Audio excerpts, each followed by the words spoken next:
आरंभिक कार्य। औरंगजेब जब गद्दी पर बैठा तो वह कई समस्याओं से घिरा था। उत्तराधिकार के युद्ध ने राज्य की अर्थव्यवस्था अस्त व्यस्त कर दी थी। आंतरिक गृह कलह के कारण साम्राज्य के विभिन्न भागों में विद्रोही शक्तियां सिर उठा रही थीं। सत्ता की केंद्रीय शक्ति कमजोर हो गई थी। इसके अतिरिक्त स्थानीय जमींदार व जागीरदार व्यापारियों से मनमाने ढंग से राहदारी व पानदारी कर वसूल रहे थे, जिसका व्यापार पर बुरा प्रभाव पड़ रहा था। इन समस्याओं से निपटने के लिए औरंगजेब ने सर्वप्रथम अपना ध्यान प्रशासन की ओर आकर्षित किया तथा उसके निराकरण के लिए प्रयास किया। शांति व्यवस्था स्थापित करने के लिए प्रशासनिक तंत्र को सुदृढ़ किया, किसानों का पूरा ध्यान रखा और व्यापारियों, उद्योगपतियों आदि सभी की उन्नति का प्रयत्न किया। इसके लिए उसने कानून भी बनाया। जनता की सहानुभूति प्राप्त करने व देश की अर्थव्यवस्था में सुधार करने के लिए विभिन्न प्रकार के 80 करों को समाप्त कर दिया, जिसमें राहदारी व पानदारी कर भी थे।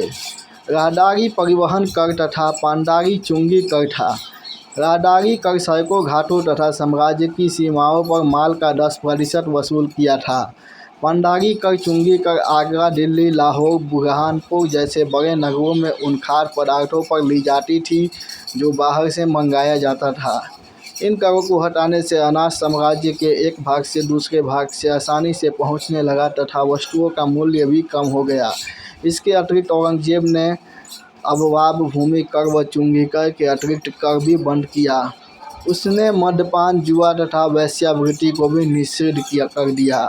साम्राज्य में भांग की कृषि को बंद कर दिया। लोक आचरण के निरीक्षण के लिए औरंगजेब ने मुहतसिब नामक पदाधिकारी की नियुक्ति की। औरंगजेब के काल का पहला मुहतसिब समरकंद का निवासी मुल्ला औजाबाजी था। इसके अतिरिक्त उसने झरोखा दर्शन, नौरोज त्यौहार, राजपूतों को टीका दिए जाने की प्रथा, सिक्कों पर कलमा खुदवाना, दरबार में संगीत व ज्योतिष आदि को बंद करवा दिया। उसने सती प्रथा व दास प्रथा को भी निषिद्ध कर दिया। बादशाह को सोने चांदी से तौले जाने की प्रथा को समाप्त कर दिया। मस्जिदों का पुनरुद्धार कराया तथा उसकी देखरेख के लिए इमाम और मुअज्जिन की नियुक्ति की। उसने सूर्य पंचांग समाप्त कर दिया तथा उसके स्थान पर अरबी चंद्रवर्ष और महीने को लिखे जाने का आदेश किया। राजस्व खाते में भी सूर्य पंचांग के बजाय चंद्र पंचांग को लिखने का आदेश दिया। साम्राज्य विस्तार। उत्तर पूर्वी सीमांत नीति। साम्राज्य विस्तार के अंतर्गत औरंगजेब ने अपना ध्यान उत्तर पूर्वी सीमांत की ओर आकर्षित किया। बंगाल में सूजा की अव्यवस्थित शासन तथा उत्तराधिकार के युद्ध से फैली अव्यवस्था के कारण असम और कूच के शासकों ने अपनी शक्ति संगठित करना आरंभ कर दी। 1657 ईस्वी में कच्छ शासक प्रेम नारायण ने मुगल क्षेत्रों पर अधिकार करने का प्रयास किया। 1658 ईस्वी में अहोमों ने गुवाहाटी एवं उसके आसपास के क्षेत्रों को लूटकर मुगलों की स्थिति दुर्बल बना दी। अतः औरंगजेब को इस ओर ध्यान देना आवश्यक हो गया। उसे अहोमों के साथ एक लंबा संघर्ष करना पड़ा। 1607 ईस्वी में औरंगजेब ने मीर जुमला को बंगाल का सूबेदार नियुक्त किया तथा उसे अंग्रेजों द्वारा अधिकृत मुगल प्रदेशों को पुनः प्राप्त करने व असम पर आक्रमण करने का आदेश दिया। मीर जुमला ने सबसे पहले 1661 ईस्वी में एक विशाल सेना के साथ कूच बिहार पर आक्रमण कर उस पर अधिकार कर लिया तथा उसे मुगल साम्राज्य में मिला लिया। कूच बिहार की राजधानी का नाम बदलकर आलमगीर नगर कर दिया गया। तत्पश्चात उसने असम की ओर ध्यान दिया। उस समय यहाँ शान वंश के अहोम राज्य कर रहे थे, जिसका शासन जयध्वज था। 13 मार्च 1662 ईस्वी को अहोम सेनाएं जलयुद्ध में मुगलों द्वारा पराजित हुई तथा उनकी राजधानी गढ़गांव पर मुगलों का अधिकार हो गया। इस विजय में मीर जुमला को अपार संपत्ति एवं युद्ध सामग्री हाथ लगी, किंतु मुगलों की असम विजयी अस्थायी सिद्ध नहीं हो सकी। खराब मौसम, आवागमन के साधनों की कठिनाइयाँ, रसद की कमी तथा बाढ़ और महामारी के कारण मुगलों की स्थिति पुनः दुर्बल होने लगी। सेना की चौकियों का परस्पर संपर्क टूट गया। आपूर्ति के सभी मार्ग बाढ़ग्रस्त हो गए। फलस्वरूप मुगल सैनिकों के समक्ष दुर्भिक्ष की स्थिति उत्पन्न हो गई। स्थिति का लाभ उठाकर अहोमों ने पुनः मुगलों द्वारा विजित भूभाग पर अधिकार कर लिए। यद्यपि वे पराजित हुए, किंतु मुगलों की स्थिति में भी सुधार नहीं हुआ। अंत में 1662 ईस्वी में मीर जुमला ने दिलय खान के माध्यम से अहोमों से एक संधि की, जिसके अनुसार अहोम नरेश लैध्वज अपनी पुत्री तथा तोयम के राजा की पुत्री मुगल दरबार में भेजेगा। युद्ध क्षतिपूर्ति के रूप में अहोम राजा 20,000 तोला सोना, 1 लाख तोला चांदी व 20 हाथी मुगल बादशाह को देगा।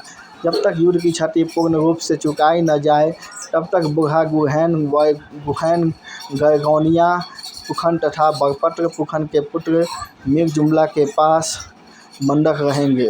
ब्रह्मपुत्र के उत्तरी तट पर भगाली के पश्चिम से लेकर कलिंग तथा दक्षिणी तट पर पश्चिम तक का असम का प्रदेश मुगल साम्राज्य के अंग होंगे। अहोमों द्वारा कैद मुगल सैनिक मुक्त होंगे। अहोमों के लिए यह संधि अपमानजनक थी, इसे वे आसानी से स्वीकार नहीं कर सके। इसी बीच 30 मार्च 1663 ईस्वी को मीर जुमला की मृत्यु हो गई। मुगलों द्वारा असम विजय का श्रेय मीर जुमला को दिया जाता है। मीर जुमला के बाद औरंगजेब ने झाइस्ता खान को बंगाल का सूबेदार नियुक्त किया। उसके समय में पुनः अहोमों से संघर्ष आरंभ हुआ। उस समय अहोमों का शासक चक्रध्वज था। शाइस्ता खान ने अराकान के राजा को परास्त किया तथा अगले 4 वर्ष तक असम पर मुगलों का अधिकार रहा। परंतु 1667 ईस्वी में चक्रधर के नेतृत्व में असमियों ने असम और उसकी राजधानी गुवाहाटी पर अधिकार कर लिया। अब मुगलों व अहोमों के बीच एक लंबा संघर्ष चला, परंतु 1670 ईस्वी में असम में आंतरिक संघर्षों के कारण 11 वर्षों में 7 राजा बदले। मुगलों ने इसका लाभ उठाया तथा अहोमों के दक्षिणी एवं पूर्वी भागों पर अधिकार कर लिया। अहोमों एवं कुछ शासकों ने मुगलों की अधीनता स्वीकार कर ली। इस प्रकार मुगलों का प्रभाव असम की घाटी में अस्थायी हो गया। पुर्तगालियों के प्रतिनिधि। औरंगजेब के शासनकाल में पुर्तगाली भारत में एक व्यापारिक शक्ति के रूप में प्रतिष्ठित हो चुके थे। पूर्वी भारत में उनका प्रभाव बढ़ रहा था। वे बंगाल के जलदस्युओं के साथ मिलकर बंगाल के तटवर्ती क्षेत्रों में अशांति फैला रहे थे। उनके इस कार्य से चटगांव से ढाका तक का क्षेत्र असुरक्षित हो गया था। इसलिए शाइस्ता खान ने इस तरफ ध्यान दिया। उसने समुद्री डाकुओं को रोकने के लिए मुगल नौसेना का पुनर्गठन किया तथा ढाका की सुरक्षा के लिए जहाज़ों का निर्माण कर बंगाल के नौसैनिक बेड़े को शक्तिशाली बनाया। उसने बंगाल की खाड़ी में स्थित सोन द्वीप पर अधिकार कर लिया, जो समुद्री डाकुओं की गतिविधियों का केंद्र था। इसके बाद 1666 ईस्वी। बाकी अगले पाठ में।